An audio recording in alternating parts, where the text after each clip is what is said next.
விவசாயிகள்லாம் கூடியிருக்கிற இடத்துல வந்தோன்னு ஒரு திருக்குறள் சொல்வார். பொழுதுண்டு பால்பார் பால்பார் மற்றபார் தொழுதுண்டு பென்சல் பார். உடனே நம்மலாம் கைத்தட்டான். மோடி ஐயா திருக்குறள் சொல்றாரியா. இன்னொரு ஊர்ல போய் அக்ரா முதலா எழுத்துலாம் ஆதி பகுபன் முதிற்றே உழுக்கு.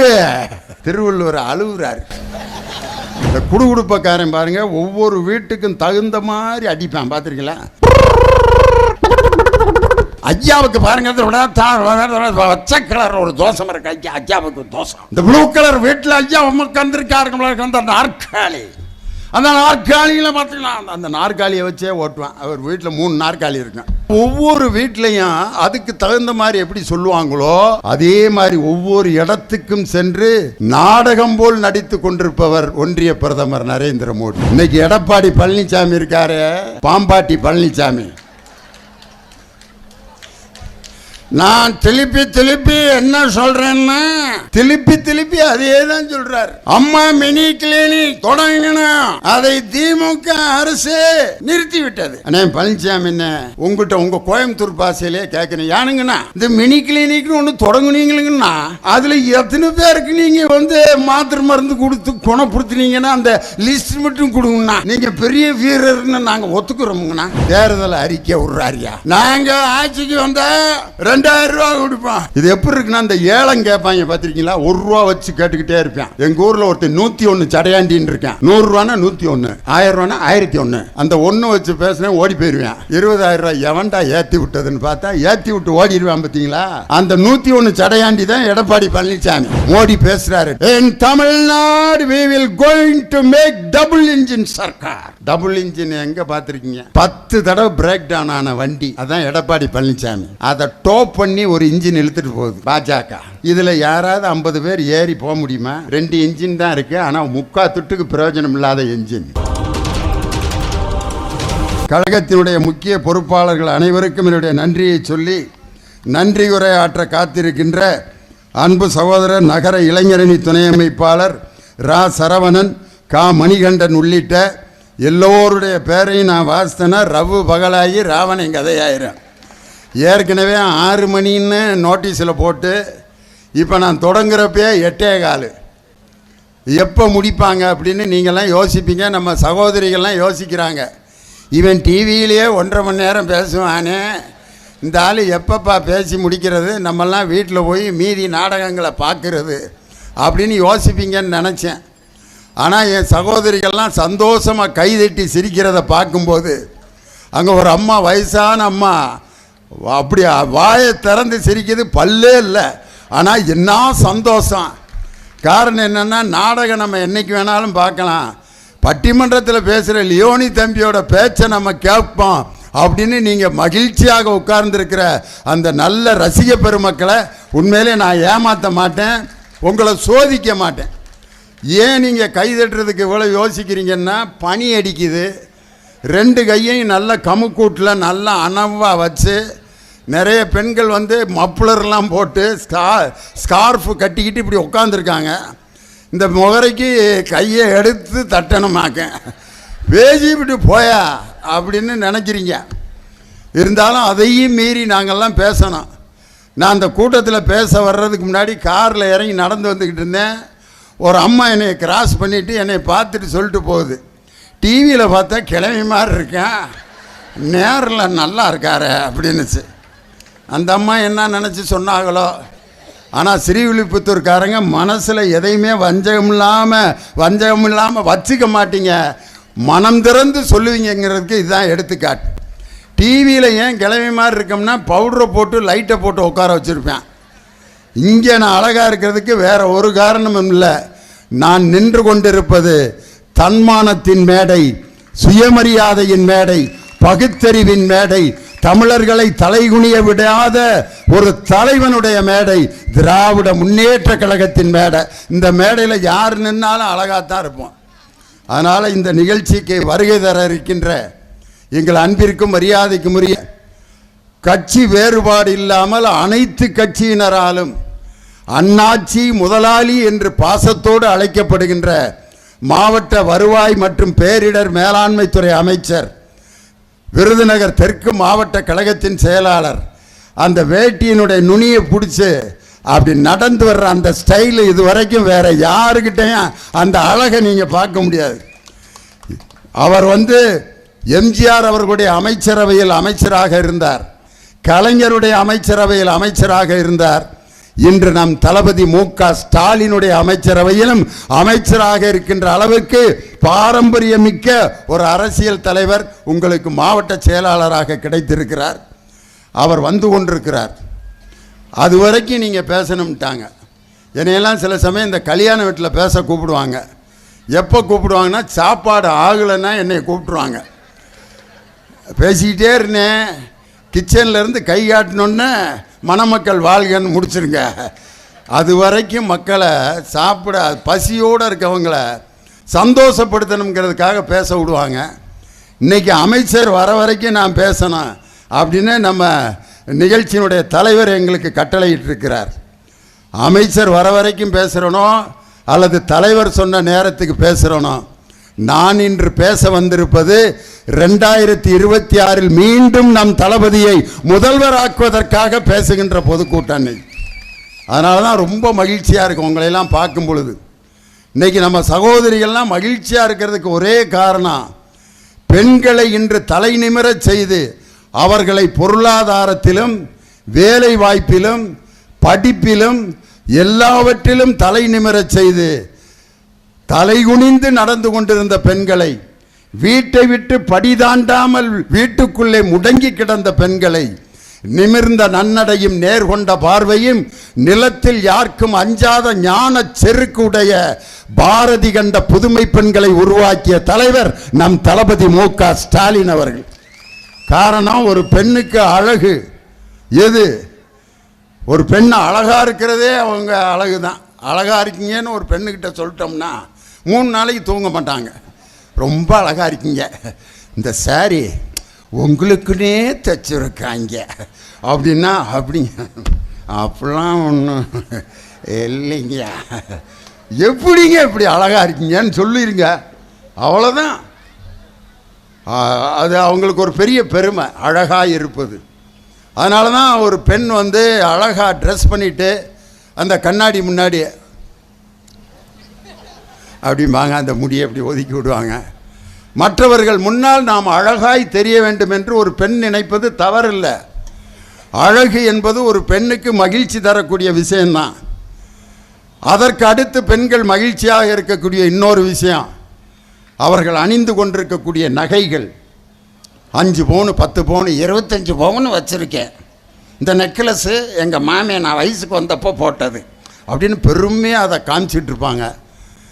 அதைவிட அவர்கள் ரொம்ப மகிழ்ச்சியாக இருப்பது சுமங்கலியாக இருப்பது. இந்த கழுத்தில் கட்டியிருக்க தாலியை அவ்வளவு நேசிப்பாங்க. அவன் ஆள் இந்த பிரிப்பான், அவங்க வீட்டுக்காரரு எங்கிட்டு நடந்து போகிறானே தெரியாது, அப்படிலாம் இருப்பாங்க. ஆனால் அவன் கட்டின அந்த தாலியை அப்படி பாதுகாப்பாங்க. சுமங்கலியாக ஒரு பெண் இருப்பதை பெருமையாக நினைப்பார்கள். அதனால தான் அந்த சுமங்கலி என்று கட்டப்பட்ட அந்த தாலியை அவங்க அவ்வளோ பத்திரமாக வச்சுருப்பாங்க. கோயிலில் கொஞ்சம் குங்குமம் கொடுத்தா வாங்கி இங்கே கொஞ்சம் வச்சு, இந்த கோட்டுக்கு நடுவில் கொஞ்சம் வச்சு, செவுத்து பக்கம் திரும்பி அந்த தாலியில் கொஞ்சம் வைப்பாங்க. நான் ஒரு அம்மாட்ட கேட்டேன், எதுக்குக்கா அதில் வைக்கிற அப்படின்னு. அதில் அவர் இருக்கார், யார் அவங்க வீட்டுக்காரர் இருக்காரான் அந்த மஞ்சள் கயிற்றுல. அவன் இச்சத்தண்டி புளி மூட்டை ராமசாமி மாதிரி இருக்கான். ஒரு ஆட்டோவில் உட்காந்தா ஆட்டோ முழுதும் இருக்கான். அவன் இந்த மஞ்சள் கயிற்றுல இருக்கான்னு நம்பி பொட்டு வச்சு கன்னத்தில் ஒத்திக்குவாங்க. சுமங்கலியாக இருப்பது ஒரு பெண்ணுக்கு பெருமை. அதைவிட மிக பெருமை, ஒரு பெண்ணுக்கு தாய்மை அடைவது மிகப்பெரிய பெருமை. ஒரு குழந்தையை பெற்று கையில் வச்சிருக்கும் போது அந்த தாய் அடைகிற மகிழ்ச்சியை உலகத்தில் வேற யாராலையும் அடைய முடியாது. இந்த 3 பெண்களுக்கு மகிழ்ச்சி. அதனால தான் அவங்கள்ட்ட அது இருக்கிறதுனால தான் பத்திரமா இருக்கு. தாலிங்கிறது அவங்க கையில் இருக்க போய் தான் பத்திரமா இருக்கு. ஆம்பளைகளுக்கு கட்டுற மாதிரி ஒரு சிஸ்டத்தை மாற்றிருந்தா ஒருத்தன் கழுத்துலையாவது 1/2 கிராம் இருக்குன்னு நினைக்கிறீங்க? 1/4 கிராம், ஒரு மில்லியை கொடுத்து மில்லியை வாங்கிடுவார். ஒரு மில்லிக்கு 1/2 கிடைக்குமா மாப்பிள்ள? அப்படின்ட்டு வாங்கி ஊற்றிட்டு போதையில் அந்த மஞ்சக்கயத்தையும் பிச்சு எறிஞ்சிருவேன்.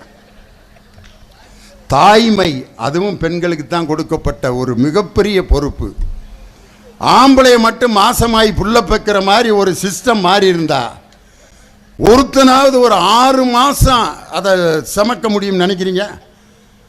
7வது மாதமே டாக்டர்கிட்ட வருவேன், இதை அறுத்து அறிங்க சார், நம்மளால் இதை தூக்கிட்டு தெரிய முடியாது, எனக்கு புள்ளையே வேணாம், இன்னும் 3 மாதம் பிறண்டு படுக்க முடியாமல் கஞ்சி தண்ணி குடிக்க முடியாமல் என்ன பொழப்புதுன்றான். ஆனால் ஒரு பெண்ணிடம் அது ஒப்படைக்கப்பட்டிருப்பதால் தான் பத்திரமாக ஒவ்வொருவரும் நாம் தாய் மூலம் நம்ம பிறந்திருக்கோம். எங்கள் அம்மா என்னை பத்திரமா வயிற்றில் சமந்து பெற்றதுனால தான் இந்த திண்டுக்கல் லியோனி இவ்வளோ பேருடைய கைதட்டுகளை வாங்கிட்டு இங்கே நான் பேசிகிட்டு இருக்கிறதுக்கு என் தாய் காரணம். இதிலிருந்து நான் என்ன சொல்ல வரேன்னா, ஒரு பெண்ணிடம் எது ஒப்படைக்கப்படுகிறதோ அது பத்திரமாக இருக்கும், அது குடும்பத்தின் நன்மைக்காக இருக்கும் என்று கருத்தில் கொண்டு ரேஷன் கார்டில் ஆணின் பெயர் மேலே இருந்தாலும் உரிமை தொகையை ஆணுக்கு வழங்காமல் பெண்களுக்கு உரிமை தொகை வழங்கிய ஒரே முதலமைச்சர் தமிழகத்தினுடைய முதலமைச்சர் கலைஞர். உரிமை தொகை 1,31,00,000 பெண்களுக்கு இன்று கலைஞர் உரிமை தொகை வழங்கியிருக்கார். அவங்க எல்லாரும் ஓட்டு போட்டா கூட என் தலைவர் மிகப்பெரிய வாக்கு வித்தியாசத்தில் ஜெயிச்சிருவாரியா? இன்னைக்கு எடப்பாடி பழனிசாமி இருக்காரு, பாம்பாட்டி பழனிசாமி, நான் திருப்பி என்ன சொல்றேன்னா திருப்பி அதே தான் சொல்றார். அம்மா மினி கிளினிக் தொடங்கணும், அதை திமுக அரசு நிறுத்திவிட்டது. அண்ணே பழனிசாமி, உங்கள்கிட்ட உங்கள் கோயம்புத்தூர் பாசையிலே கேட்குறேன், ஏனுங்கண்ணா இந்த மினி கிளினிக்னு ஒன்று தொடங்குனீங்களுங்கண்ணா, அதில் எத்தனை பேருக்கு நீங்கள் மாத்திரை மருந்து கொடுத்து குணப்படுத்தினீங்கன்னா அந்த லிஸ்ட் மட்டும் கொடுங்கண்ணா, நீங்கள் பெரிய வீரர்னு நாங்கள் ஒத்துக்கிறோமுங்கண்ணா. அந்த மினி கிளினிக் எத்தனை நடந்துச்சு, எவ்வளோ பேர் அதில் அட்மிட் ஆனாங்க, எவ்வளோ பேர் அதிலிருந்து குணமடைந்தாங்கன்னு ஒரு அறிக்கை கொடுக்க முடியுமா எடப்பாடி பழனிசாமினால? இன்னைக்கு நான் சொல்கிறேன், மக்களை தேடி மருத்துவம் என்று ஒவ்வொரு வீட்டிற்கும் சென்று மருத்துவ சிகிச்சை செய்து அவர்களுக்கு பிரஷர் இருக்கா, சுகர் இருக்கா, என்ன இருக்கு என்பதை டெஸ்ட் பண்ணி அவர்களுக்கு மாத்திரை மருந்து கொடுக்கப்பட்டு இதுவரை 3 கோடி பெண்களுக்கு 3 கோடி பேருக்கு மக்களை தேடி மருத்துவத்தால் அவர்கள் பயன்பெற்றிருக்கிறார்கள். நாங்கள் சொல்றோமே, எடப்பாடி பழனிசாமியால சொல்ல முடியுமா கேட்கிறேன். இப்போ இதில் டுபாக்கூர் வேற தேர்தல் அறிக்கை விடுறாரியா, நாங்கள் ஆட்சிக்கு வந்தா 2000 ரூபா கொடுப்போம். ஏன் 4 வருஷத்தில் ஒரு 300 ரூபா கொடுத்துருக்கலாம்ல? 100 ரூபா 4 வருஷத்தில் ஒரு 100 ரூபா கொடுத்துருந்தா கூட நீங்கள் இப்போ கொடுப்பீங்கன்னு சொல்கிறத நாங்கள் நம்புவோம். இது எப்படி இருக்குன்னா, இந்த ஏலம் கேட்பாங்க பார்த்துருக்கீங்களா, 1 ரூபா வச்சு கேட்டுக்கிட்டே இருப்பேன். எங்கள் ஊரில் ஒருத்தர் 101 சடையாண்டின்னு இருக்கேன். 100 ரூபானா 101, 1000 ரூபானா 1001, 2000 ரூபானா 2001, 10,000 ரூபானா 10,001, 10,001 ஒரு தரம், 10,001 2 தரம், 20,000 ஒரு தரம், 20,000 2 தரம், 20,000 3 தரம். அந்த 1 வச்சு பேசுனேன், ஓடி போயிடுவேன். 20,000 ரூபாய் எவன்டா ஏற்றி விட்டதுன்னு பார்த்தா ஏற்றி விட்டு ஓடிடுவேன். பார்த்தீங்களா, அந்த 101 சடையாண்டி தான் எடப்பாடி பழனிசாமி. நம்ம தலைவர் 1000 ரூபாயை 3 ஆண்டுகளாக கொடுத்து ஒவ்வொரு பெண்ணுடைய அக்கௌண்ட்லையும் 30,000 ரூபாய் இது வரைக்கும் சேர்ந்துருக்கு. ஆனால் இவர் 2000 ரூபா 100 டுபாக்கூர் விட்டுருக்காரியா. ஜல்லிக்கட்டில் காளைகளை அடக்கி யாராவது ஒரு வீரன் செத்து போனால் அவனுக்கு 15 லட்சம். அட கூறுகட்ட குப்பு. என் தலைவர் ஜல்லிக்கட்டில் ஜெயிச்ச வீரனுக்கு அரசாங்க பதவி கொடுத்து வெற்றி மாலை போடுறாரு, நீ இளவுக்கு மாலை போட வர்ற. ஜல்லிக்கட்டில் செத்து போனா மாலை போட வர்றேன்னு சொல்றவர அந்த ஆளை வண்டியில் முதல்ல ஏற்றலாம் ஐயா. பஸ்ஸில் ஏறினா டிரைவரை பைத்தியம் பிடிக்க வச்சுருவாங்க சில பேர், பார்த்துருக்கீங்களா? டிரைவர் காலைல சாமி கும்பிட்டு இப்படி வண்டி எடுப்பார். டிரைவர்னே போயிரும்ல அப்படிங்கிறான்.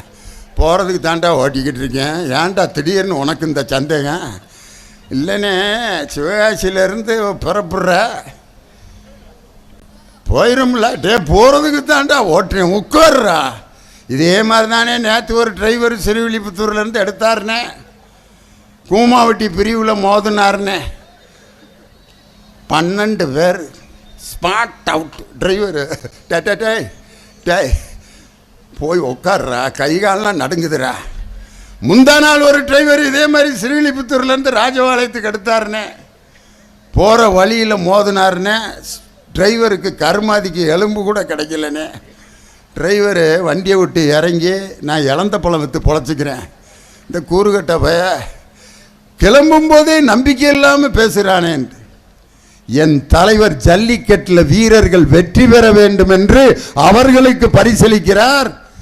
நீ செத்து போனவனுக்கு 15 லட்சம் கொடுக்குறேன்னு சொல்றீங்களே, இதிலிருந்து எடப்பாடி பழனிசாமி எப்படிப்பட்ட திட்டங்களை மக்களுக்கு கொடுத்துக்கிட்டு இருக்காருங்கிறதுக்கு இதுக்கு மேலே வேற உதாரணம் வேணாம். ஆஸ்பத்திரியிலாம் சில பேர் சவிக்கம் இல்லாமல் போனால் போய் பார்க்க போகிறான். எதுக்கு போகிறான்? அவருக்கு ஆறுதல் சொல்லி அவரை திருப்பி குணமடைஞ்சு வர்றதுக்கு. மாப்பிள்ள நெஞ்சு வலியா?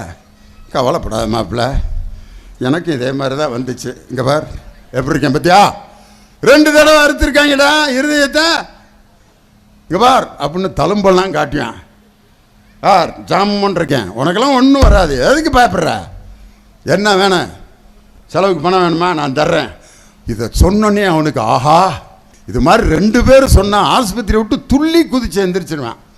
சில பேர் போய் என்ன பண்ணிடுவாங்க தெரியுமா? மாமா நெஞ்சு வலியா? ஐயா அப்படிங்கும் போதே சுடுகாட்டுக்கு ரெடி ஆகிட்டான். எந்த பக்கம் வலிக்குது? இடது பக்கம். வலிக்கப்படாதுயா. இதே மாதிரி தான் எங்கள் பெரியப்பா இடது பக்கம்தான் வலிக்குதுன்னாரு. முந்தா நாள் தான் கருமாதி முடிஞ்சு. கொஞ்ச நேரம் கழிச்சு எழுப்புறான், செத்துட்டேன் அவன். Edappadi Palaniswami dead body Palaniswami. செத்து போன வீரர்களுக்கு காசு கொடுப்பேன் என்று வீம்புக்கு புளியாங்காதங்கிறாரே ஒழிய, என் தலைவன் வெற்றிக்கு மாலையிட்டு அவர்களுக்கு பரிசு கொடுக்கும் தலைவன் முத்துவேல் கருணாநிதி ஸ்டாலின். இன்னைக்கு ஒவ்வொரு அணியா இன்னைக்கு என் தலைவருக்கு பாராட்டு கொடுத்துக்கிட்டு இருக்காங்க. 3 நாட்களுக்கு முன் ஆசிரியர்கள், அரசு ஊழியர்கள் அந்த YMCA மைதானத்தில் லட்சக்கணக்கில் திரண்டு 25 ஆண்டுகள் எங்களுக்கு வழங்கப்படாமல் இருந்த ஓய்வூதியத்தை வழங்கி எங்கள் வயிற்றில் பால் வார்த்த முதலமைச்சருக்கு கேக் வெட்டி நன்றி தெரிவித்து ஆசிரியர்கள், அரசு ஊழியர்கள் YMCA கிரவுண்டில் பாராட்டு விழா. முந்தா நாள் WCC விமன் கிறிஸ்டியன் காலேஜ் கிறிஸ்துவ பெண்கள் கல்லூரியில் தலைவர் பேசுகிறாரு. அப்போ ஒரு வார்த்தை சொல்கிறாரு, ஒரு பெண்ணுக்கு எது அழகு என்று சொன்னால் அறிவுள்ள பெண் தான் உலகத்திலே மிகப்பெரிய அழகி, அறிவுதான் ஒரு பெண்ணுக்கு அழகு என்று அந்த இடத்துல சொன்னார். ஏன் இதை நான் சொல்கிறேன்னா, இன்னைக்கு செவ்வாய் கிரகத்துக்கு ராக்கெட் அனுப்புகிற அந்த விஞ்ஞானிகள் குழுவுக்கு தலைவர் யாருன்னா தேன்மொழி அப்படிங்கிற ஒரு விஞ்ஞானி, பெண் விஞ்ஞானி. அவங்க எந்த டீமுக்கு ஹெட்டுன்னா செவ்வாய் கிரகத்துக்கு ராக்கெட் அனுப்புகிற டீமுக்கு தேன்மொழின்னு நம்ம கவர்மெண்ட் ஸ்கூலில் படித்த ஒரு விஞ்ஞானி இன்னைக்கு செவ்வாய் கிரகத்துக்கு ராக்கெட் அனுப்புறதுக்கு ஹெட்டாக இருக்காங்க. ஆனால் இன்னைக்கு நம்ம பெண்களை என்ன பாடுபடுத்துகிறான்? ஒரு கல்யாணம் முடியணும்னா கொஞ்சம் நஞ்ச அநியாயமா சாதகத்தை வாங்கி வச்சுக்கிட்டு, மாப்பிள்ளைக்கு ராகுவும் கேதுவும் 7ஆம் நம்பரில் இருக்காங்க, பொண்ணுக்கு சந்திரன் 6வது வீட்டிலேருந்து 3வது வீட்டுக்கு போயிட்டு இருக்காரு. பொண்ணுக்கு செவ்வாய் தோஷம் இருக்கிறதுனாலங்க அதே செவ்வாய் தோஷத்தில் தான் மாப்பிள்ளை பார்க்கணும். ஒரு பெண்ணுக்கு எங்கேயோ இருக்கிற செவ்வாய் கிரகத்துக்கும் இந்த சிவிலிபுத்தூரில் ஒரு சந்துக்குள்ளே குடியிருக்கிற ஒரு பெண்ணுக்கும் என்னையா சம்பந்தம்? ஆனால் அந்த செவ்வாய் தோஷம் என்று மூட நம்பிக்கையில் ஒரு பெண்ணை ஆழ்த்தி அந்த சனாதனத்திலிருந்து விடுதலை அடைய வைத்து பெண்ணுக்கு கல்வி கொடுத்த ஆட்சி நம் திராவிட மாடல் ஆட்சி, முத்துவேல் கருணாநிதி ஸ்டாலின் அவர்களுடைய ஆட்சி. பெண்களுக்கு அறிவுதான் அழகு என்று பேசிய தலைவர். இந்த மாதிரி ஒவ்வொரு டீமா என் தலைவருக்கு பாராட்டு கொடுத்துக்கிட்டு இருக்காங்க. என்னைக்காவது எடப்பாடி பழனிசாமிக்கு இப்படி ஒரு குரூப் பாராட்டு கொடுத்ததாக எங்கேயாவது நடந்திருக்காயா? இன்னொன்று, ஒன்றிய பிரதமர் மாண்புமிகு நரேந்திர மோடி ஐயா இருக்காரு, அவர் மாதிரி ஒரு உலகமகா நடிகனை நீங்கள் பார்க்கவே முடியாதியா. பேச்சுன்னா எப்படி இருக்குன்றீங்க, அப்படியே வானத்தை மடித்து அல்லையில் வைப்பார், மணலை கயிறா திரிச்சு சாக்கில் கட்டி அந்த சாக்கை லாரியே இல்லாத இடத்துல பாரமேற்றி 15 ஊருக்கு அனுப்புவார். கெட்டிக்கார். விவசாயிகள்லாம் கூடியிருக்கிற இடத்துல வந்தோன்னு ஒரு திருக்குறள் சொல்வார், பொழுதுண்டு பால்பார் பால்பார் மற்றபார் தொழுதுண்டு பென்சல் பார். உடனே நம்மலாம் கைத்தட்டான், மோடி ஐயா திருக்குறள் சொல்றாரியா. இன்னொரு ஊர்ல போய் அக்ரா முதலா எழுத்தலாம் ஆதி பக்பன் முதிற்றே உழுக்கு. திருவள்ளுவர் அழுகுறாரு. இவரை யாரையா இதெல்லாம் சொல்ல சொன்ன? சொல்லுங்க, சந்தோஷம்தான். எங்க திருக்குறளை நீங்க சொல்ல சொல்ல எங்களுக்கு சந்தோஷமா இருக்கு. திருக்குறளை எவ்வளவு ரசிச்சு சொல்றீங்களோ அதே மாதிரி உலகத்தின் பழமையான 5000 ஆண்டு பழமையான மொழியான தமிழ் மொழியின் வளர்ச்சிக்கு மோடி அவர்கள் நிதியை கொடுத்தார்னா நீங்க திருக்குறள் சொல்றதுல அர்த்தம் இருக்கு. இந்த குடுகுடுப்பக்காரன் பாருங்க, ஒவ்வொரு வீட்டுக்கும் தகுந்த மாதிரி அடிப்பான், பார்த்துருக்கீங்களா? ஐயாவுக்கு பாருங்க பச்சை கலர் ஒரு தோசம் இருக்கு, ஐயாவுக்கு தோசம். இந்த ப்ளூ கலர் வீட்டில் ஐயா உட்காந்துருக்காருங்க, அந்த நாற்காலி, அந்த நாற்காலியில் பார்த்தீங்கன்னா அந்த நாற்காலியை வச்சே ஓட்டுவான். அவர் வீட்டில் 3 நாற்காலி இருக்கும். அதுக்கு அடுத்த வீட்டில் போவான். ஐயா ஒரு கண்ணாடி போட்டிருக்காரு, அவர் கண்ணாடி போட்டு உட்காந்துருப்பார். அந்த கண்ணாடியை வச்சு பில்டப் பண்ணுவேன். இப்படியே தான் அவருடைய தொழிலை நான் கொச்சப்படுத்தலை. ஆனால் ஒவ்வொரு வீட்லேயும் அதுக்கு தகுந்த மாதிரி எப்படி சொல்லுவாங்களோ அதே மாதிரி ஒவ்வொரு இடத்துக்கும் சென்று நாடகம் போல் நடித்து கொண்டிருப்பவர் ஒன்றிய பிரதமர் நரேந்திர மோடி. ஒரிசாவில் போய் பேசும்போது என்ன சொல்றாரு? இங்கே இருக்கிற பூரி ஜெகநாதருடைய கோயிலோட சாவியை ஒரு தமிழன் திருடி கொண்டு போய்விட்டான், தமிழன் திருடன் அப்படிங்கிறாரு. பீகாரில் போய் என்ன சொல்றாரு? பீகார் மக்களை தமிழர்கள் கொடுமைப்படுத்துகிறார்கள். இங்கே என்ன நடந்தது தெரியுமா? பீகார்ல இருந்து இங்கே வந்து வேலை செஞ்சுக்கிட்டு இருக்கிற ஒரு இளைஞன் ட்ரெயின்ல இருந்து இறங்கும் பொழுது தவறி விழுந்து 2 கையும் துண்டா போயிருச்சு. அவன் நமது முத்தமிழறிஞர் டாக்டர் கலைஞர் நூற்றாண்டு சிறப்பு மருத்துவமனையில் அந்த பீகார் இளைஞன் அனுமதிக்கப்படுறான். நம்ம தமிழ் டாக்டர் ராஜேஸ்வரின் ஒரு டாக்டர் அவனை பரிசோதித்து 1 மாதமாக முயற்சி செய்து உயிருள்ள 2 கரங்களை அவனுக்கு பொருத்தி அவனை பீகாருக்கு அனுப்பி வைத்தார்கள். இன்னைக்கு அந்த பையன் 2 கைகளோட ஒரு தமிழ் டாக்டருக்கு நன்றி சொல்லி கொண்டு பீகார்ல இன்னைக்கு வாழ்ந்துகிட்டு இருக்கான். ஆனா நரேந்திர மோடி என்ன சொல்றாரு? பீகாரில் இருக்கக்கூடிய மக்களை தமிழர்கள் கொடுமைப்படுத்துகிறார். நெற்றிக்கண் திறப்பினும் குற்றம் குற்றமே, வந்திருப்பது கடவுள் என்று தெரிந்திருந்தும் தமிழில் தவறு செய்தால் கடவுளையே எதிர்த்து கேட்கின்ற மொழி தமிழ் மொழி என்பதை நிரூபித்து காட்டிய வீரமிக்க மொழியா தமிழ் மொழி. சிவபெருமான் வந்து பெரிய புராணத்துக்கு சிவபெருமான் தான் முதல் அடியை எடுத்து கொடுத்தார். என்ன அடி தெரியுமா?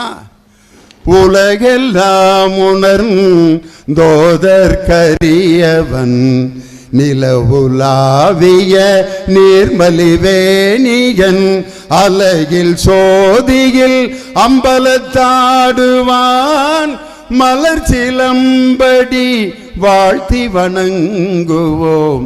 உலகெல்லாம் உணர்ந்தோதற்கரியவன் என்று சிவபெருமான் அடியெடுத்து கொடுத்த மொழி தமிழ் மொழி.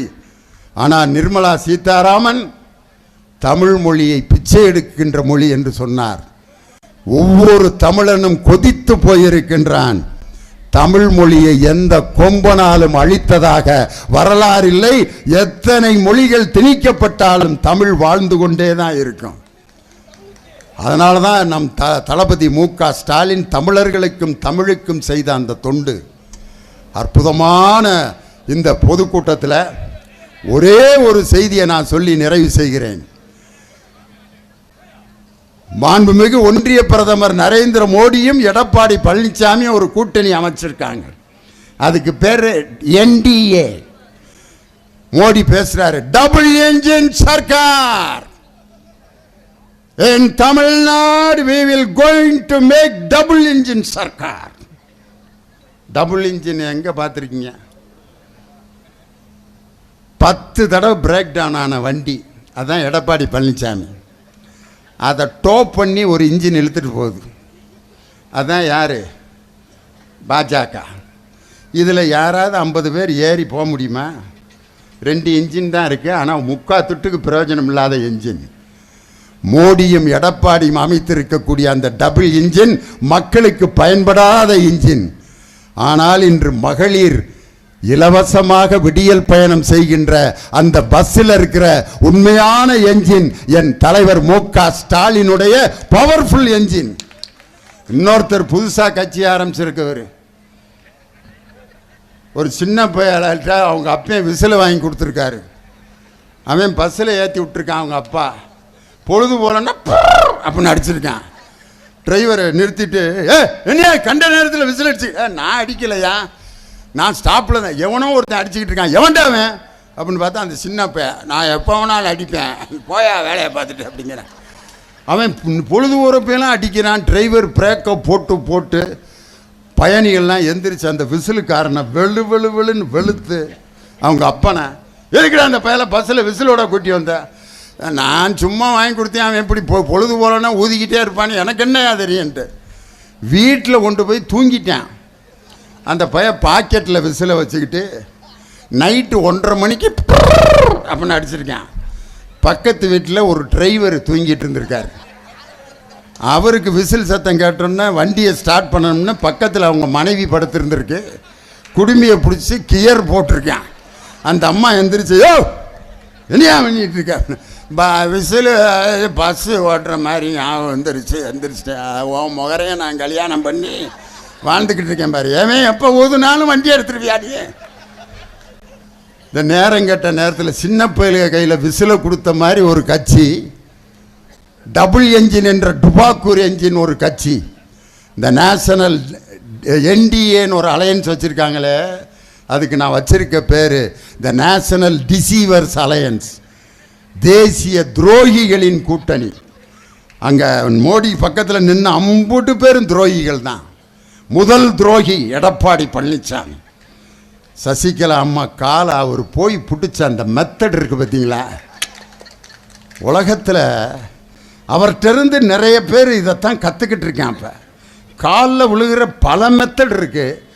4 நாற்காலிகளை கடந்து போய் கவ்வி பிடிச்சி அந்த அம்மா தோலை தொட்டோன்னு இந்த அழுகையை பார்த்து அந்த அம்மா நம்பிருச்சு, தங்கமான மனுஷனாக இருக்காரேன்று. உலக மகா துரோகி. துரோகத்துக்கு ஒரு நோபல் பரிசு கொடுக்கணும்னா அது பழனிசாமிக்கு தான் கொடுக்கணும்னு நம்ம சொல்லலை. இப்போ சேர்ந்திருக்காரு பார்த்தீங்களா, டிடிவி தினகரன். அவர் சொன்ன வார்த்தை.